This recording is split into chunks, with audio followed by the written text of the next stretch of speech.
दयाराम को जमीन बेचकर मुआवजे में अच्छी रकम मिली है। उन्हें अभी पैसों की जरूरत नहीं है और वो ये सोच रहे हैं कि इस रकम को फिक्स डिपॉजिट यानी कि एफडी में निवेश कर दें। आइडिया बुरा नहीं है। बैंक के अकाउंट में पैसे यूं ही पड़े रहेंगे और एफडी में कुछ ब्याज की कमाई हो जाएगी। बैंक से लेकर कंपनियों के कॉर्पोरेट एफडी में ब्याज भी अभी अच्छा मिल रहा है और कई बार हम देख रहे हैं अभी तो ब्याज बढ़ भी रहे हैं और दयाराम जी को भी इसका फायदा उठाना चाहिए। लेकिन कैसे चुने अपने लिए एफडी? इसी सवाल का जवाब हम देंगे वीडियो में आगे। मैं हूं प्रियंका संभव। इस वीडियो को आखिरी तक देखिए ताकि कॉर्पोरेट एफडी और बैंक एफडी के अंतर को आप भी समझ सकें। देश के सबसे बड़े bank state bank of India ने फिक्स डिपॉजिट की ब्याज दरों को बढ़ा दिया है। 46 दिन से लेकर 179 दिन की एफडी स्कीम पर 75 बेसिस पॉइंट की बढ़ोतरी की गई है और अब आम ग्राहकों को 4.5% के बजाय 5.5% का ब्याज मिल रहा है। वहीं सीनियर सिटीजन्स को इस अवधि की एफडी पर 5.25% के बजाय 6% तक का ब्याज बैंक देगा। वैसे एसबीआई के सीनियर सिटीजन्स को अपनी लॉन्ग टर्म एफडी यानी 5 साल से ज्यादा समय की एफडी पर 7.50% ब्याज मिल रहा है। तो देश का सबसे बड़ा बैंक सीनियर सिटीजन्स को अधिकतम 7.50% का ब्याज दे रहा है। लेकिन जब हम बात करते हैं कॉर्पोरेट एफडीज की यानी कंपनियों की एफडीज की, तो 5 साल की एफडी में सीनियर सिटीजन्स को 9% से ज्यादा तक का ब्याज मिल रहा है। और यही तो कंफ्यूजन है। दयाराम जी को भी लग रहा है कि बैंक की एफडी के मुकाबले कॉर्पोरेट एफडी में तो ज्यादा ब्याज मिल रहा है। वैसे भी वो 7 साल से ऊपर के हैं तो उन्हें सीनियर सिटीजन को जो फायदा मिल रहा है वो भी मिलेगा, यानी सीनियर सिटीजन को हर तरह की एफडी में 0.5% तक ज्यादा ब्याज मिलता है। तो क्या ज्यादा ब्याज के लिए दयाराम जी को कॉर्पोरेट एफडी चुननी चाहिए? इसके लिए कॉर्पोरेट एफडी क्या होती है ये समझना जरूरी है। कॉर्पोरेट या कंपनी एफडी एक टर्म डिपॉजिट ही है जो आपको बैंक भी ऑफर करते हैं, लेकिन अंतर ये है कि आपको कौन ये एफडी दे रहा है। यहाँ फिनेंस, हाउसिंग फाइनेंस कंपनियां समेत और भी कई एनबीएफसीज हैं जो ये एफडी ऑफर करती हैं। एनबीएफसी के लिए आम जनता से पैसे जुटाने का ये एक अच्छा जरिया है। इसमें बैंक एफडी की तरह रिटर्न फिक्स रहता है, लेकिन इसकी ब्याज दर आमतौर पर बैंक एफडी से ज्यादा होती है।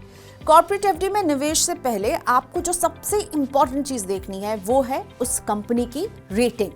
देश में शीर्ष क्रेडिट रेटिंग एजेंसियां कंपनी एफडी की रेटिंग तय करती हैं। इनमें केयर, इकरा और क्रिसिल शामिल हैं।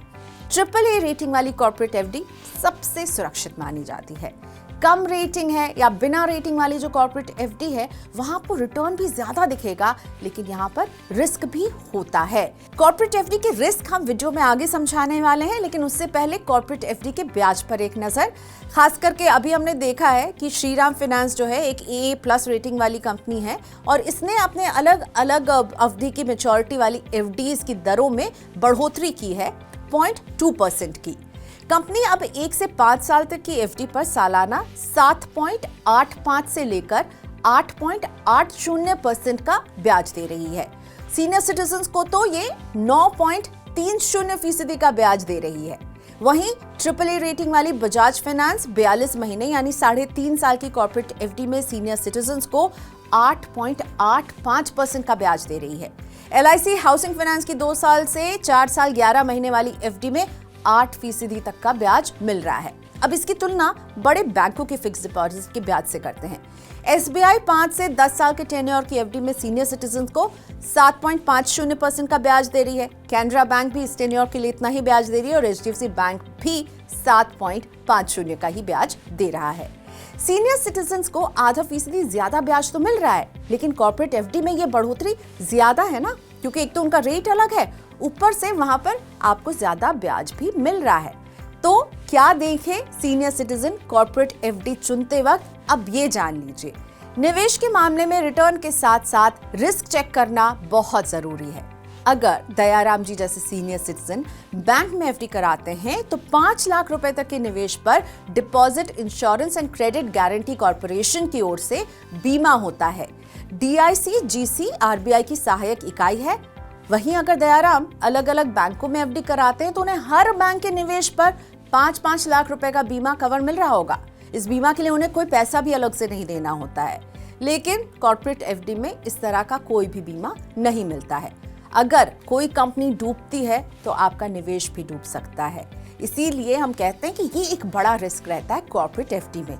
लेकिन इसका मतलब ये नहीं निकालिए कि कॉर्पोरेट एफडी में निवेश ही नहीं करना है। अगर आप निवेश करेंगे ज्यादा ब्याज के लिए, इसमें कोई बुराई नहीं है, लेकिन ध्यान ये रखना है कि मजबूत क्रेडिट रेटिंग वाली एफडी सुरक्षित विकल्प साबित होती है, इसलिए उनकी क्रेडिट रेटिंग जो है वो आपको जरूर चेक करनी चाहिए।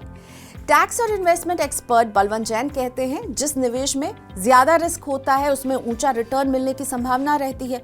अगर आप रिस्क सहने की क्षमता रखते हैं तो अपने निवेश का एक हिस्सा आप कॉर्पोरेट एफडी में लगा सकते हैं, लेकिन पूरा पैसा एक ही कंपनी की एफडी में लगाने में कोई समझदारी नहीं है। अगर छोटी अवधि के लिए आप निवेश कर रहे हैं तो कम रेटिंग वाली कंपनी में पैसा लगा सकते हैं, पर ध्यान रहे रिस्क रहेगा। लंबी अवधि के लिए हमेशा मजबूत रेटिंग वाली कंपनी को ही चुनिएगा।